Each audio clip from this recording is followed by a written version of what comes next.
dijemput oleh budenya, kemudian kepada saudara Fahmi selaku pengacara dari Nikita Mirzani atau NM. Saya tadi malam sudah menelaah, mendengarkan, mencermati setiap kata-kata yang keluar dari bibir saudara Fahmi. Yang saya tangkap poin dari situ dua. Pertama, dia mengakui bahwa Bude itu bukan turunan keluarga saudara dari saudari Laura Mirzani dan atau saudari Nikita Mirzani. Itu saya tangkap. Kenapa? Karena dia mengatakan bahwa dia itu sudah semacam sahabat, semacam kakak angkat, semacam apa. Nah, kata-kata ini makin membuat saya tambah curiga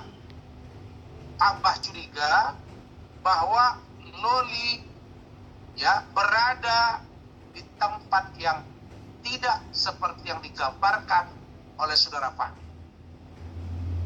Jadi kalau begitu tidak jauh beda posisi saya dengan Bu Ade Suryani dengan posisi si budenya itu. Berarti keterangan Fitri Salihutelu benar bahwa selama yang dia kenal NM, begitu juga dengan Loli, tidak pernah ada budenya.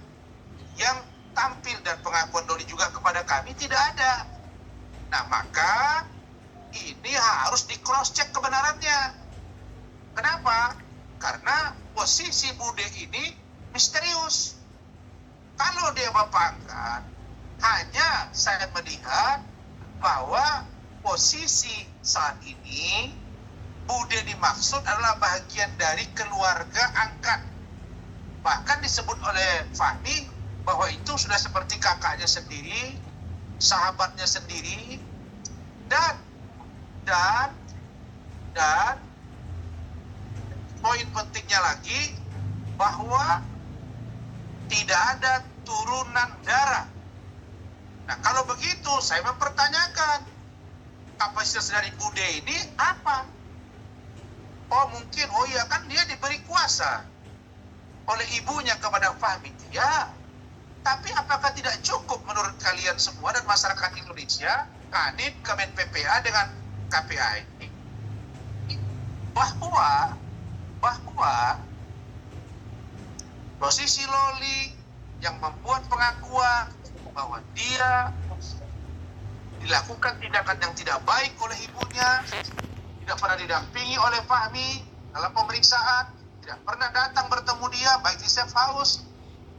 Ini patut dipertanyakan, dan semakin keras keyakinan saya akan tracking keberadaan Bude ini, dan saya setelah selesai, saya cuma 1 hari di sini, saya akan jalan hari Senin ke pihak instansi terkait di luar Komnas HAM dan Ombudsman, termasuk DPR RI, termasuk Kemen PPA. Saya akan datang ke sana menemui Deputi Nahar bila perlu Ibu Menteri. Begitu juga dengan KPI.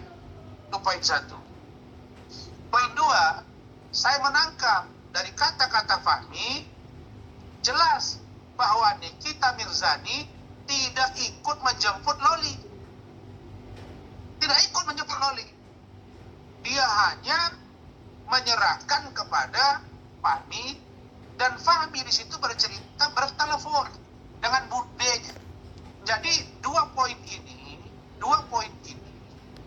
cukup bagi saya untuk saya menaruh kecurigaan yang besar di manakah Loli saat ini berada, dan Komnas HAM serta Ombudsman, DPR RI, Kemen PPA, KPI harus segera men-tracking keberadaan orang ini, termasuk tim saya. Kenapa? Karena kewajiban hukum bagi saya, kewajiban moral bagi saya, kewajiban kemanusiaan bagi saya, karena Loli telah lari dan mencari saya.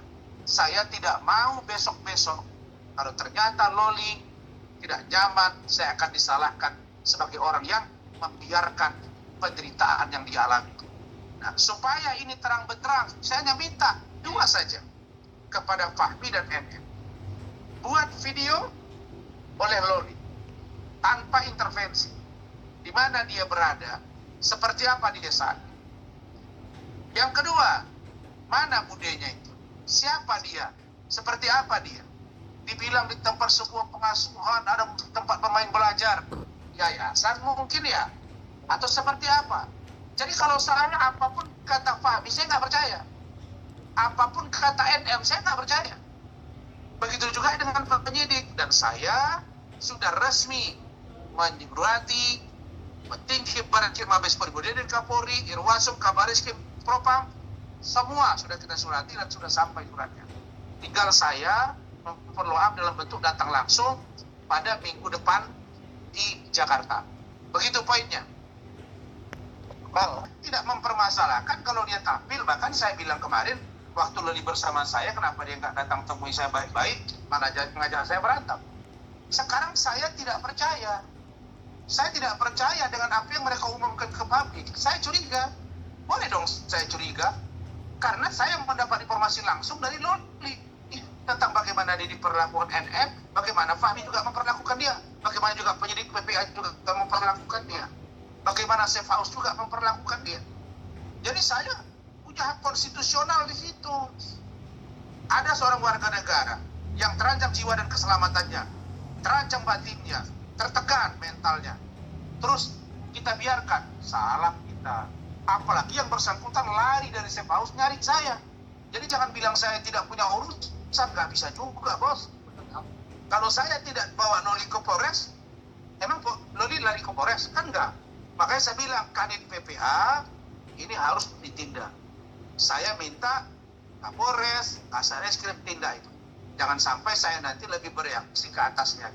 Saya ini pendukung Polri, pendukung kejaksaan, pendukung kehakiman untuk penegakan hukum yang law is justice declare, yang on the track. Kalau tidak, saya pasti akan bersikap. Begitu. Jadi ini bukan cerita hak dan tidak hak. Saya akan sangat terima apa yang kalian katakan itu hak dia, iya. Tapi hak dia itu 2 tahun kemana kewajiban dia? Jangan nanya hak, kewajiban dia ada enggak? 2 tahun dia melantarkan Loli. 2 tahun dia mengakhiri. Ibu yang bagaimana dulu, bos? Saya kan selalu sampaikan ke kalian, ibu yang normal ya. Kalau ini kan bukan saya katakan tidak normal gila, bukan. Tapi situasi yang tidak sama. Kebiasaan ibu dengan anaknya nyatu. Yang ini tidak. Nah, kalau begitu, masa udah jelas bermasalah diserahkan lagi ke keluarganya? Memang pada waktu itu nggak bisa. Cara-cara itu cara-cara yang menurut saya tidak beradab. Jadi ada kewajiban Polri, ada kewajiban institusi Kementerian PPA, KPAI, Komnas HAM, Ombudsman, DPR RI, untuk juga Komnas Perlindungan Perempuan, untuk juga turun mencari keberadaan Loli dan mencari solusi dari persoalan yang 3-4 bulan ini. Saya curiga memang ada yang disimpan. Ya saya kan bisa katakan, saya ada rekamannya. Saya disuruh bujuk, saya bujuk. Tapi faktanya tidak. Jadi yang 2 poin itu, dasar saya mengatakan bahwa Loli dijemput dengan tidak ke dalam keadaan yang sepatutnya. Baru saya minta juga 2 poin untuk membuktikan bahwa itu baik, video dari Loli dan keberadaan seorang Bude. Begitu. Dia aja udah ngomong ke saya, ayah kandungnya aja nggak pernah ketemu, apalagi budenya. Bagaimana dia mau mengenali Bude dari ayahnya kalau ayahnya dia nggak pernah ketemu? Emang kamu bisa begitu, Eki? Kamu nggak kenal sama bapak kamu, terus kamu kenal sama saudara bapak kamu? Nggak ada rumusnya itu. Itu harus berhitung dari 1 baru kedua, nggak boleh langsung 2, lewat 1 dulu. Kenal dulu bapaknya, baru tahu saudara bapaknya. Saya sudah pastikan dia dibius, saya lapor karena bahwa ada tindakan kekerasan terhadap dia. Justru saya tidak menemukan fakta itu, tapi saya mencurigai. Kenapa saya mencurigai? Kenapa Pak mencurigai itu, Bang? Dalam hukum itu kan ada namanya petunjuk. Ada rangkaian peristiwa. Kenapa harus tengah malam, jam 11 malam? Saya cek ke rumah sakit Polri, benar malam. dibenarkan juga oleh Kasih Humas adik saya Konvol Nurma Dewi. Kenapa harus jam 11 malam? Yang kedua, ketika mereka jemput paksa dari apartemen Loli Bintaro, kenapa ada live video? Ini kenapa tidak? Yang ketiga, kenapa tidak diinfo ke saya? Janjinya kan begitu. Yang keempat, apa beratnya? Kalau memang dia dalam keadaan baik, ya sudah, buat aja video singkat dari dia. Menjelaskan bahwa dia aman, saya di sini. Nah, karena mereka tidak memberitahu ke saya khawatir Loli ini tidak nyaman, tidak baik-baik saja. Maka, apa yang disampaikan kepada saya di depan keluarga saya punya kewajiban moral dan hukum juga untuk saya memastikan dia dalam keadaan baik atau tidak. Begitu. Karena dia udah bilang, Om, jangan percaya sama polisi di Polres Jaksel. Jangan percaya dengan KPAI. Jangan percaya dengan Sefau, jangan percaya dengan BPA. Dan setelah saya lihat keterangan itu, maka saya yakin dengan keterangan dia bahwa memang orang ini layak dicurigai. Begitu juga dengan NM, dengan Fahmi. Itu saja. Kecolongan Bang dengan... Gak ada yang gagal di sini. Saya telah berhasil membuat dia menyampaikan penderitaan dia ke publik. Ya, sehingga terbuka mata semua. Oh, ternyata safe house yang dibilang itu gak benar. Ternyata NM begini, ternyata Fahmi begini, ternyata ini begini. Itu poin penting dari saya itu. Itu keberhasilan saya. Yang kedua, saya berhasil membuat dia tinggal di VVIP, suite room, di ruang Anton Sujarwo di Rumah Sakit Polri Kramat Jati. Itu. Yang kedua, apakah saya merasa kecolongan? Nggak ada yang kecolongan di sini. Kenapa kecolongan? Saya sudah jaga, saya sudah titip, saya sudah ikut mereka, kita udah bicara. Nah, kalau ada orang yang punya cara untuk menjauhkan dari saya, itu bukan kecolongan namanya. Itu namanya ada usaha untuk menyembunyikan seseorang dari saya.